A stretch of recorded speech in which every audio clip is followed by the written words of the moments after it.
So atmospheric pressure, we're always very interested in atmospheric pressure. Again, it's the ratio of force to surface area, but it will depend on where you are because you might be on a tall mountain, or you might be right down by the seashore, or you might be at Death Valley. It also will vary with weather conditions. That's why you always see the weather people talking about what the barometric pressure is. And a barometer is simply an instrument that's used to measure the pressure. Okay? One atmosphere is defined to be 760 millimeters of mercury, or 760 torr. Now, that's a little weird. We said an atmosphere was force compared to area. So what is this whole business of a distance, millimeters, and then an element, mercury? What the world are they talking about? That sounds crazy.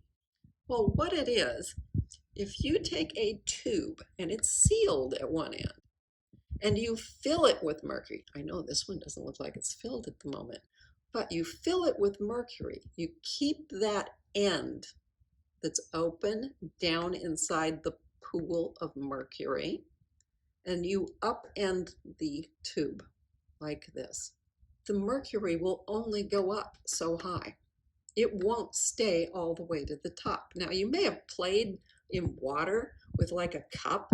You take a cup of water and you have it in the, and you pull it upwards, and it will keep, the cup will stay full of water until you actually break the surface of the water, and then it all plunges out, right? This is what we're talking about doing here, only with mercury, which is much more dense than water. It's really what you would call heavy. All right, you would think of it as heavy initially, and then you learn, well, you should be comparing it to what the volume is, and okay, that's really density. But why is it staying up here at all? Well, the answer is because there's actual air here, not vacuum. On this side, there's nothing pushing it down. On this side, there's all the air that we are breathing in and out right now, and all of it that is above us in the atmosphere pushing down. So it keeps it up in that tube. And they measure the height from the surface of the mercury to the top of that meniscus that forms. So this atmospheric pressure situation, we've explained why the mercury is up here in the tube now. Okay, that's great. So we can use that distance to give us a number for the atmospheric pressure. The first barometer was made by Evangelista Torricelli, Italian. There are a lot of Italians involved in the work that was done on gases. So this glass tube, sealed at one end, filled with mercury, inverted in a pool of mercury. It doesn't fall all the way out because the atmospheric pressure is pushing. The vacuum in here isn't pushing.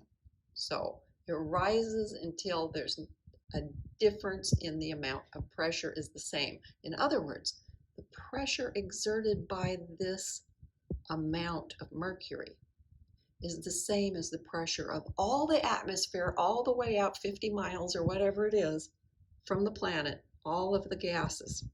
So that's a very interesting thing. Once then, we've said it's mercury. We know the mass of mercury because we can figure out the density and the volume, and we know how much push has to keep it up. Now, this 760 millimeters of mercury is the standard 1 atmosphere. Another way is to write it in kilopascals. So that would be 101 kilopascals. It's the same amount of pressure.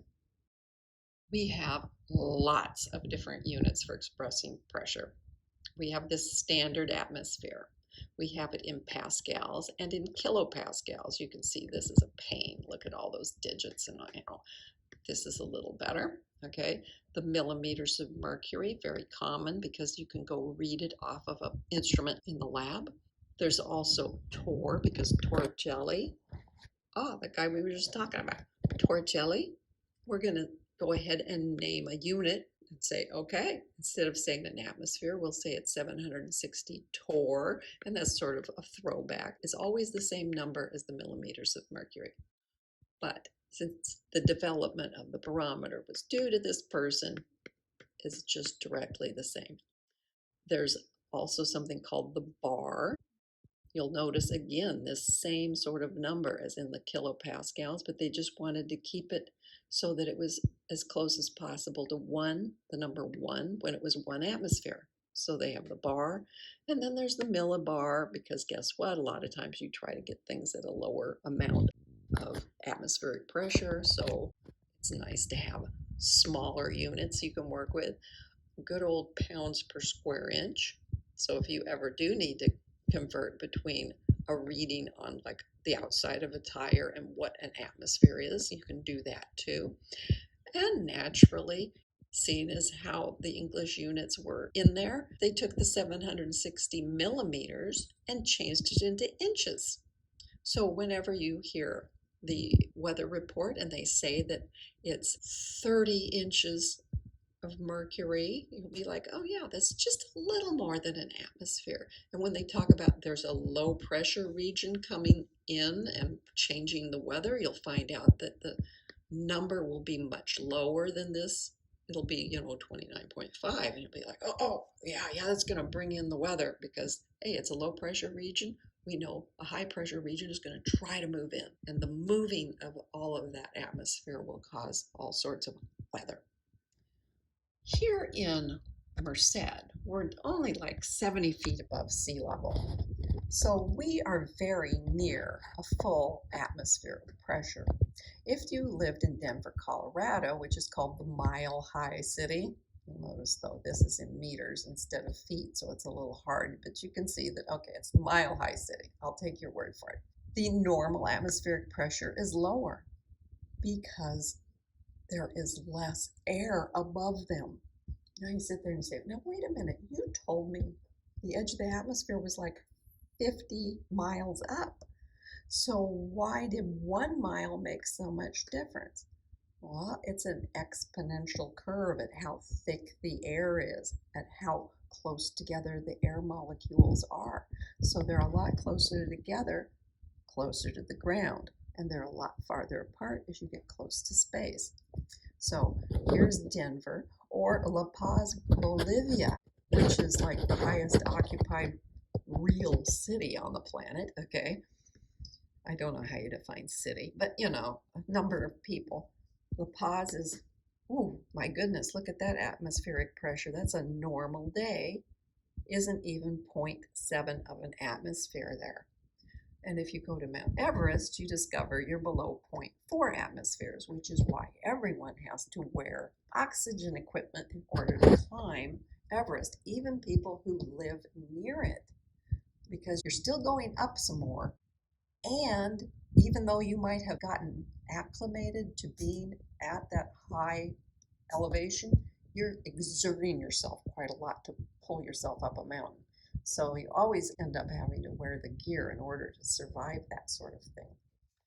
Needless to say, we don't always use the old style of barometer. There are other types as well. There's what is called a manometer, and it's exclusively used for measuring the pressure of a gas. There's the old style ones, which still use the mercury, and you would say, okay, instead of the pool of mercury being open, yeah, it's kind of a bad idea. Everything's enclosed. When this valve is closed, so that you're not yet measuring the sample, you just make sure that the height of the mercury in both tubes is the same. No difference in height means no difference in pressure. Once you open the valve, this will exert more pressure. As it exerts more pressure, it will push the mercury down on this side, which of course means the mercury has to be pushed up on this side. You can just measure from here to here and say, what is that difference? And then you can figure out, oh, how much does that weigh, right? And you're back to being able to figure out what the pressure is compared to the atmospheric pressure at the open end here. Nowadays, of course, they tend to do it with these electronic pressure sensors. Now, what do there? They have a membrane and they'll have a pressure. You'll calibrate it using normal atmospheric pressure. Then you'll expose it to the pressure that you're interested in, and you'll see how the membrane deflects. If the pressure is less, then the membrane will just sort of pop upwards, and you'll be able to measure how much that has happened, and you'll know what the pressure is.